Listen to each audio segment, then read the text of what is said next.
in my dark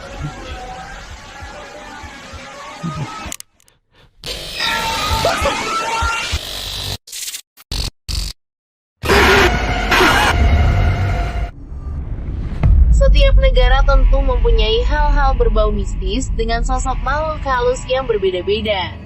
Di Indonesia, masyarakat mengenal istilah hal mistis mulai dari pesugihan, dukun, hingga makhluk astral yang begitu melekat di kehidupan masyarakat Indonesia dari dulu hingga sekarang. Di Indonesia, kita juga mengenal beragam cerita makhluk halus seperti pocong, kuntilanak, hingga leak yang konon ada di mana-mana. Sosok beberapa hantu tadi semakin melekat karena sering diangkat dalam film horor Indonesia. Negeri kita memang menyimpan banyak legenda menyeramkan. Legenda-legenda tersebut melahirkan banyak sosok yang menghantui setiap pelosok negeri ini.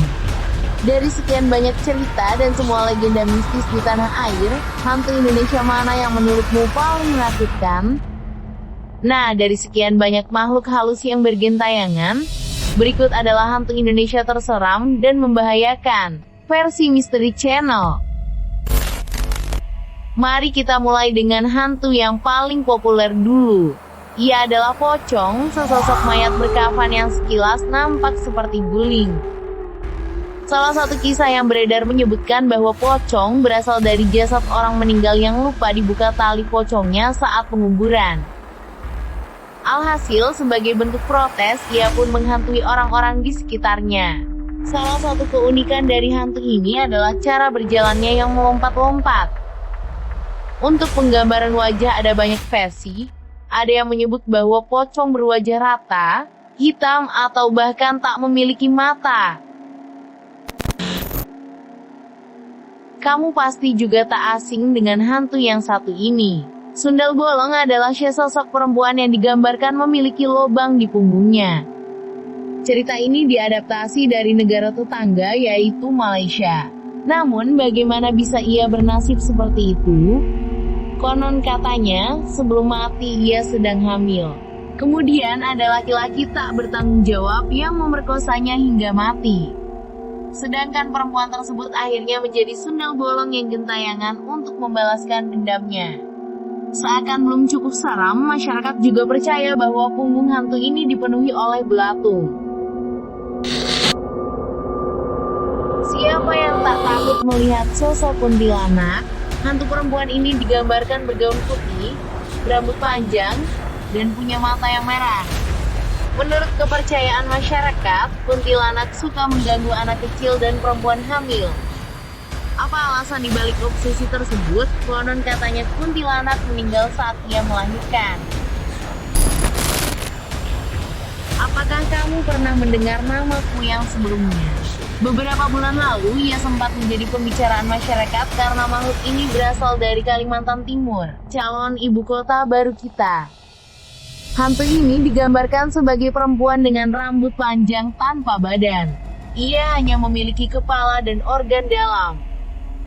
Masyarakat setempat percaya bahwa Kuyang adalah siluman yang haus akan darah, khususnya darah bayi dan wanita hamil.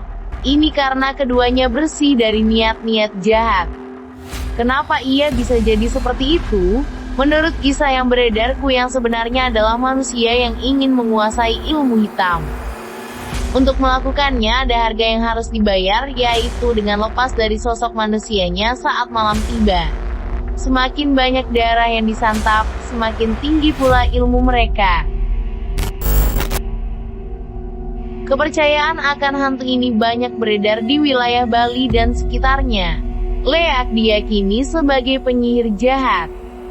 Jadi sebenarnya mereka adalah manusia, tetapi memiliki ilmu supranatural yang tinggi. Di siang hari Leak berwujud manusia normal. Namun di malam hari ia keluar dari sosok manusianya untuk merampas organ tubuh demi keberhasilan ramuan sihirnya. Masyarakat setempat percaya bahwa Leak dapat berubah menjadi sosok lain, misalnya kera, harimau atau babi. Semakin banyak pengorbanan yang dilakukan, semakin sakti pula. Akhirnya kita bertemu juga dengan hantu berjenis kelamin laki-laki. Ia adalah Genderuwo. Kisah makhluk ini berasal dari mitos bangsa Persia, Gandarewa. Di Indonesia, mereka digambarkan memiliki tubuh yang sangat besar dan berbulu, serta memiliki taring yang menjulur keluar mulutnya. Mereka banyak menempati bangunan tua seperti pohon besar, tempat yang lembab dan hutan. Menurut kepercayaan masyarakat, makhluk ini berasal dari laki-laki yang meninggal dengan cara tak wajar. Ngerinya, ketika menjadi genderuwo, mereka akan mengubah fisiknya menjadi manusia dan menghamili perempuan. Jenis hantu ini sempat populer karena menjadi pemeran utama sitkom di tahun 2000-an. Namun sebenarnya tuyul sangat berbeda dengan sosok yang digambarkan serial komedi tersebut. Oleh karena itu, tuyul memiliki tubuh yang sangat pendek dan suka mencari uang. Tak jarang manusia memanfaatkannya untuk menjadi kaya secara instan atau pesugihan. Menurut kepercayaan masyarakat, Wewe Gombel adalah hantu berupa perempuan tua yang meninggal karena bunuh diri. Alasannya, ia dituduh membunuh suaminya yang selingkuh oleh orang di sekitarnya. Nenek-nenek ini dikenal sangat menyukai anak kecil sehingga ia sering menculik mereka. Namun tenang saja, Wewe Gombel tak akan menyakiti anak tersebut. Yang membuat orang takut adalah sosoknya yang menyeramkan. Tak seperti hantu lainnya, jenglot memiliki tubuh yang sangat kecil mirip seperti boneka. Mereka berkulit gelap, seperti mumi dan biasanya memiliki taring dan kuku yang panjang. Menurut penelusuran, makhluk ini banyak ditemukan di Jawa, Kalimantan, dan Bali. Walaupun mirip boneka dan seakan tak hidup, banyak orang yang percaya bahwa sebenarnya mereka memiliki roh di dalamnya. Anggapan ini muncul karena banyak orang yang menyebut bahwa rambut, kuku, dan taring jenglot terus tumbuh. Mengenai asal-usul, sebenarnya ada beberapa pendapat yang beredar. Ada pula yang berpendapat bahwa mereka adalah pesugihan yang dipelihara oleh dukun. Lampor, nama hantu ini mungkin terdengar kurang familiar pada awalnya. Namun sejak dikabarkan akan difilmkan, masyarakat pun penasaran akan sosoknya. Ternyata Lampor adalah keranda terbang yang konon dikendalikan oleh pencabut nyawa. Kisah hantu ini sering terdengar di Jawa Tengah. Ada banyak orang yang meyakini keberadaan Lampor. Ia seringkali berkeliaran di kampung-kampung dan membawa siapapun yang melihatnya. Korban akan mati atau kembali dalam keadaan gila. Jika kamu mendengar suara kereta kuda di malam hari, siap-siap tutup matamu karena bisa jadi itu adalah Lampor. Di antara 10 hantu tersebut, mana yang kisahnya paling menyeramkan? Silakan bagikan pendapatmu di kolom komentar ya.